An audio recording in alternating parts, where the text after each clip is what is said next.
இதே திருப்பூர்ல வந்து அவினாசி பக்கத்துல பாப்பம்மாள்னு ஒரு அம்மா சத்துணவு அமைப்பாளராக அரசாங்கத்தால் நியமிக்கப்பட்ட அந்த அரசு ஊழியர்.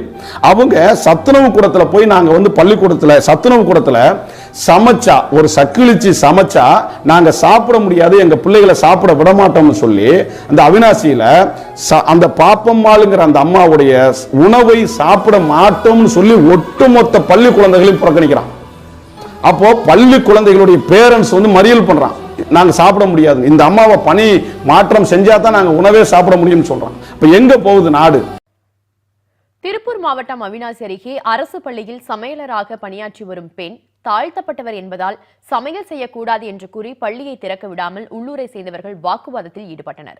பள்ளிக்கூடத்துல சாதி, அங்க இருக்கக்கூடிய எந்த இடத்துல சாதி இல்லை, சாதி சாதி எல்லா இடத்திலும் சாதி சாதி இப்படி கிடக்கிறதனுடைய விளைவு தமிழ்நாடு மட்டும் இல்ல, இந்தியா மட்டும் இல்ல, எந்த முன்னேற்றமும் இந்த இந்திய துணைக்கண்டத்தில் சாத்தியம் இல்லைங்கிறத நாங்க திரும்ப திரும்ப சொல்றோம். அதனாலதான் சாதியை ஒழிக்கணுங்கிறது ஏதோ எங்க பிரச்சனை மட்டும் இல்ல, அது நாட்டினுடைய பிரச்சனை, நாட்டினுடைய வளர்ச்சி சம்பந்தப்பட்ட